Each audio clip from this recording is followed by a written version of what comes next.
Taste this. He's selling his business. Booze, moonshine. This is history. Most likely started by the Italians. Wasn't it English, Scottish, Irish? The Italians brought breadsticks. I mean, what'd you think? I wasn't gonna hear about this? What's my cut? I am obligated to destroy everything you have built, everyone you love.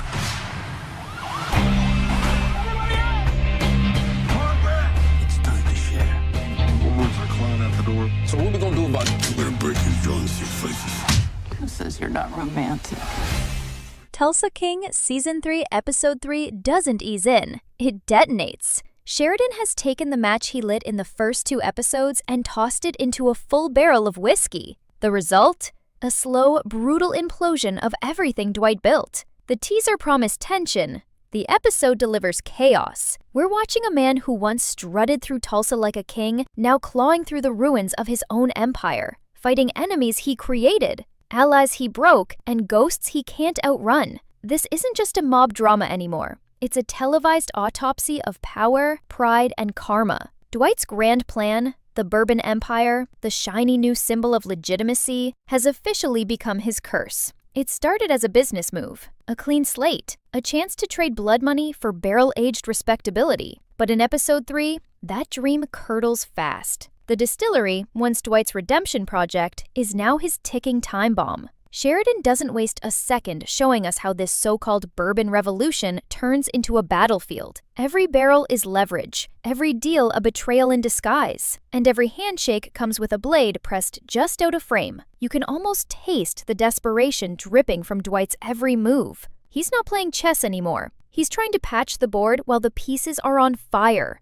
What's genius here is how Sheridan makes Dwight's downfall feel inevitable. You can see it in the small things. The forced smiles, the misplaced confidence, the moments when his crew hesitates before following an order. Dwight still thinks he's the general, but the army's gone rogue. His men aren't soldiers anymore. They're survivors trying not to go down with the ship. Bodhi's paranoia is peaking. Mitch is pulling back, and even Cleo's starting to look like she's got one foot out the door. The loyalty Dwight used to command with charisma now feels like it's running on fumes. And that's the tragedy of it. He built his power on fear, respect, and nostalgia. But in Tulsa, nostalgia doesn't keep the lights on. Then there's Muso, the federal puppet master quietly tightening the strings. Dwight might puff cigars and talk tough, but Muso's the one holding the detonator. Every favor Dwight pulls, every move he makes in the liquor trade, it's all feeding into the government's leash. And Dwight knows it. You can see it in his eyes, rage mixed with humiliation. For a man who survived prison, mob wars, and just when you think it can't get worse, Jeremiah Dunmier steps in. Sheridan doesn't introduce villains. He unveils forces of nature. Dunmier doesn't roar, he smirks. He doesn't threaten, he guarantees. His presence is quiet, measured, terrifyingly patient. He's not a thug looking for a fight, he's an aristocrat cleaning up the neighborhood, the kind of man who burns down empires not because he has to, but because he can. Dwight's new bourbon dream has tripped over Dunmier's family legacy, and that's a death sentence wrapped in a business deal. Dunmier represents everything Dwight can't be: refined power, old money, controlled violence. Where Dwight rages, Dunmier calculates. And that's exactly why he's more dangerous than any gun-waving mobster we've seen before. This episode's tension doesn't come from explosions or gunfights. It's from watching Dwight finally lose control. The way Sheridan crafts it, you can feel the walls closing in.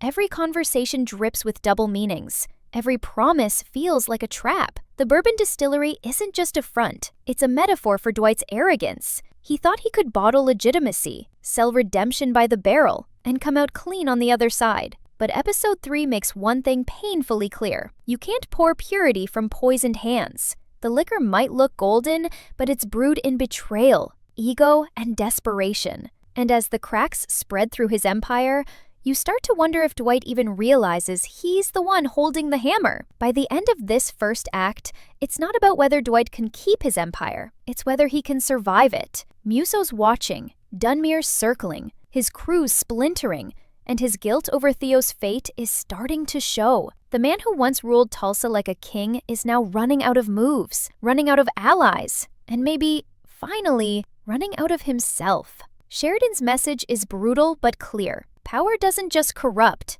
it consumes. And for Dwight Manfredi, the bourbon may be smooth, but the downfall burns slow.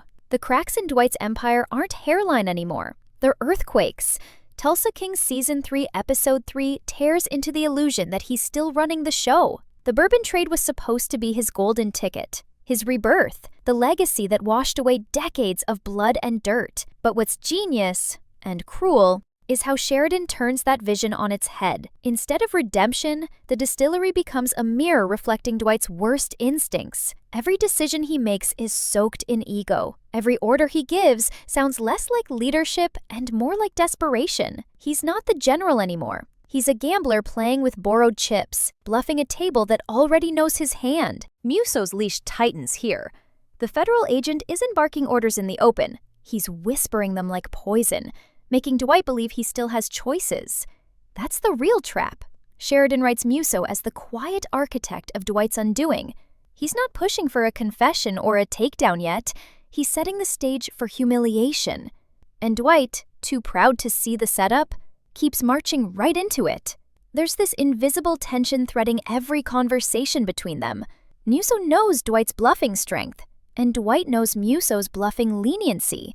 It's a game where both men are pretending not to flinch, but only one has the law on his side. The brilliance lies in how the show doesn't need explosions to make your pulse jump. It's all psychological warfare, and Dwight's losing ground one smirk at a time. But the real powder keg this episode lights up is Jeremiah Dunmier. Robert Patrick plays him like he's wearing a crown carved from other men's failures. Dunmier doesn't shout or posture. He simply exists like an inevitable ending. The way he moves through scenes feels surgical, precise, and hauntingly calm. Sheridan doesn't need to tell us Dunmier is powerful. He lets us feel it. Every glance is a threat, every pause a countdown. And what makes it deliciously chilling is how Dunmier views Dwight, not as a rival, but as a nuisance. That's the worst kind of danger. The kind where the villain doesn't even need to hate you to destroy you. Dunmier represents the kind of legacy that Dwight can never buy or bully. He's the reminder that old money doesn't fight, it erases. The Bourbon War, at its core, isn't about liquor, it's about legacy. Dwight wants to turn a dirty past into clean money. Dunmier wants to make sure that never happens. It's a war between desperation and entitlement, grit and grace, and Sheridan paints it in the richest shades of irony. Dwight's trying to prove he's legitimate by stepping into the one business owned by people who will never see him as legitimate. It's tragic, poetic, and brutally funny all at once, because in trying to rise, Dwight's only digging his grave deeper. You can almost hear the echo of every bad decision he's ever made catching up to him in each deal, each tense handshake, each forced grin that says, "I've got this," when everyone knows he doesn't. And then comes the crew, the so-called family that's starting to look more like a firing squad. Bodie's paranoia has evolved into a full-blown liability. He's twitchy, reckless, and whispering doubts when he should be showing loyalty. Mitch, once Dwight's calm anchor, is watching the storm from a safe distance, refusing to get dragged under. Cleo's ambition is starting to bleed into self-preservation. The thing Dwight doesn't see, or refuses to see, is that his people aren't afraid of his enemies anymore.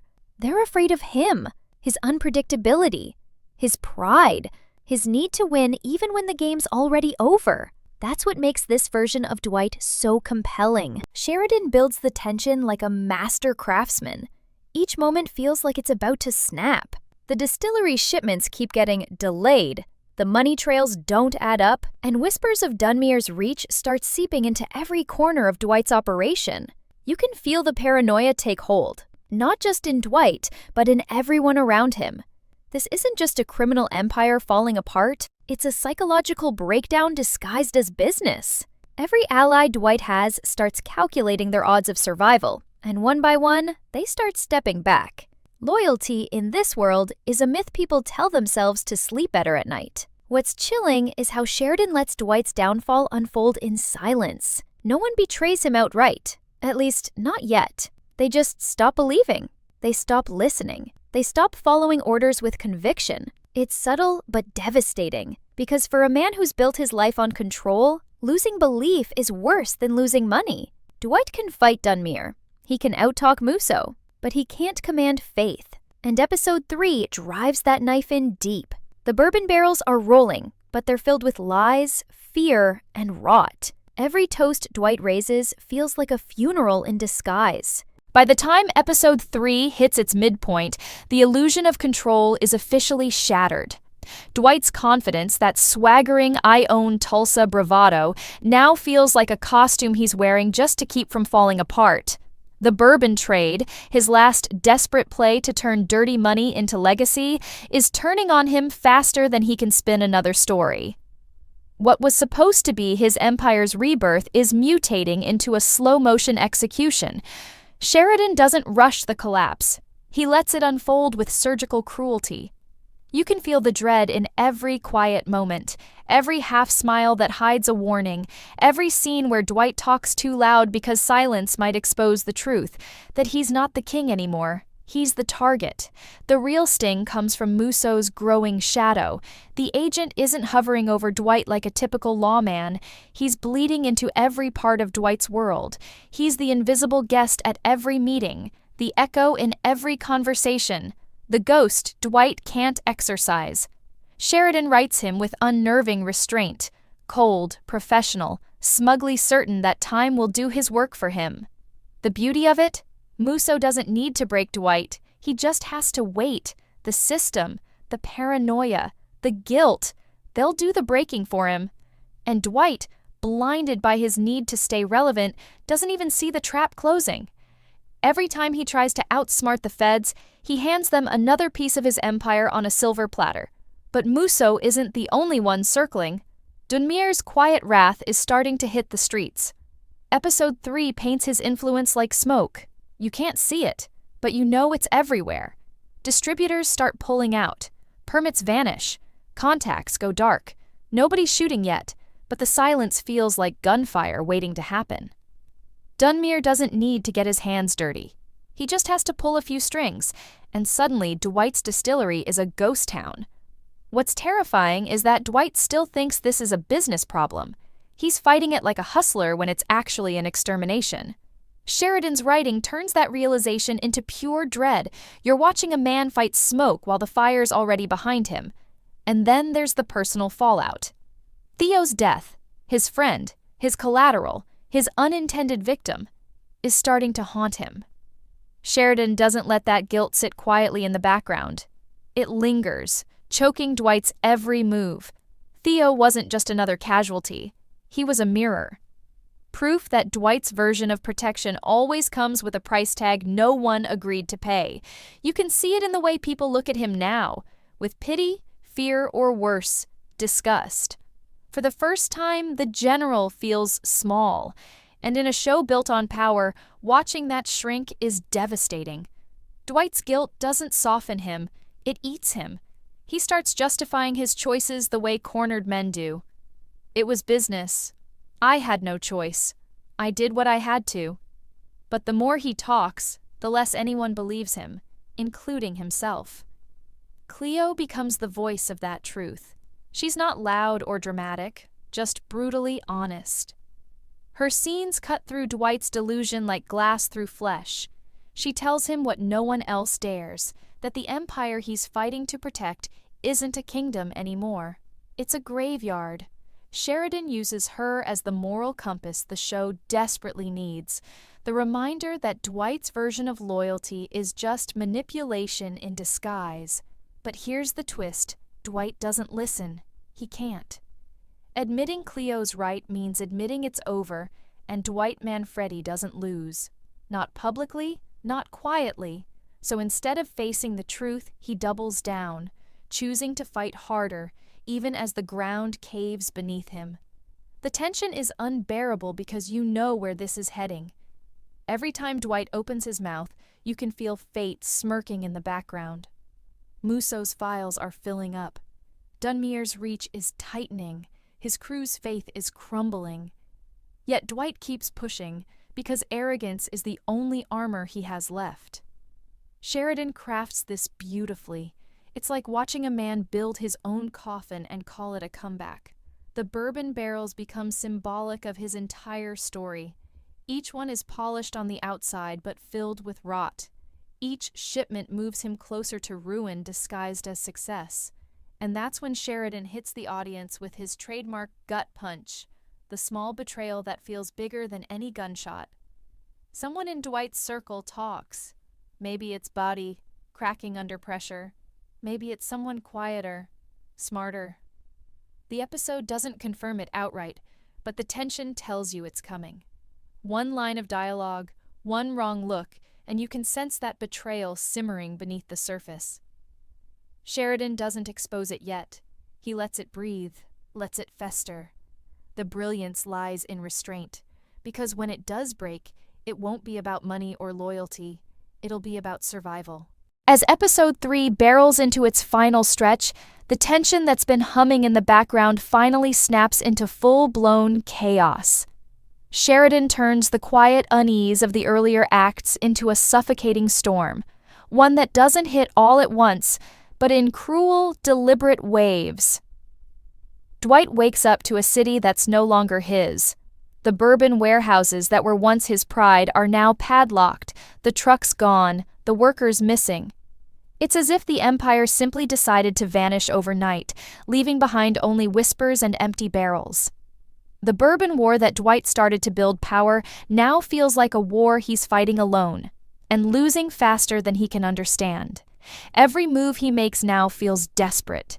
He calls in favors that aren't returned. He sends messages that are left unread.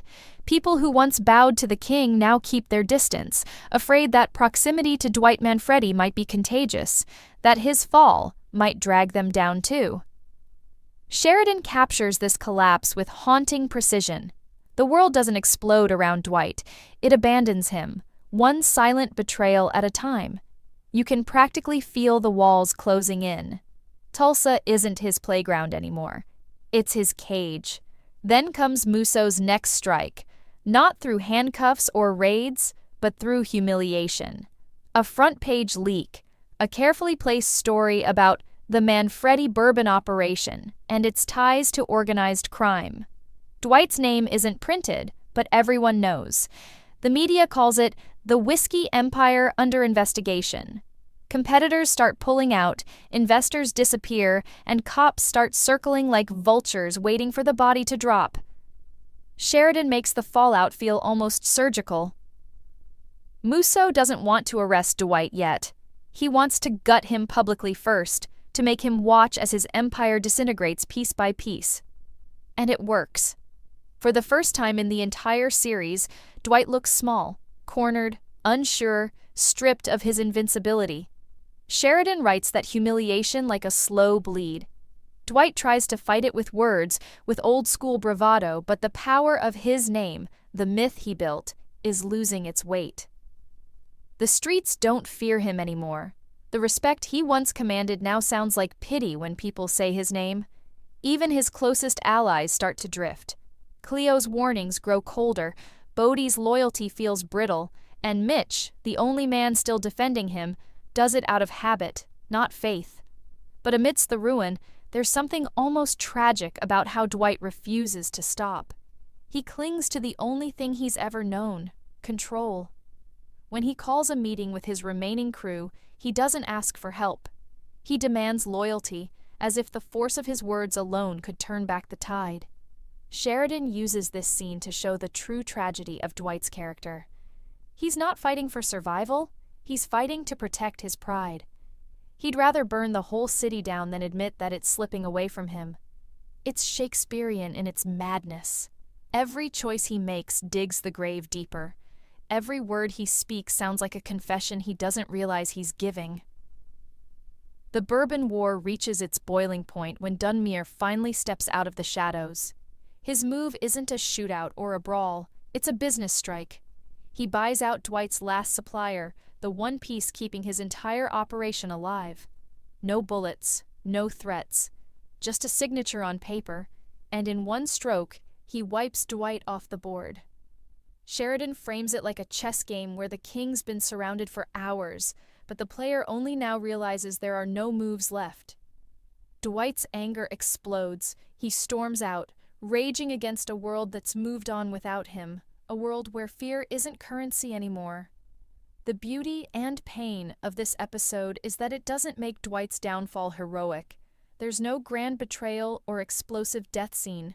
Instead, Sheridan gives us something colder, more human. Dwight isn't beaten by a better man. He's beaten by time, by the inevitability that every empire, no matter how powerful, eventually sinks back into the dirt it was built on. His downfall isn't cinematic. It's real. It's watching a man lose relevance, watching the streets he built forget his name. It's the quiet death of ego, the slow suffocation of legacy. But Sheridan doesn't let it end in silence. He twists the knife one more time with a revelation.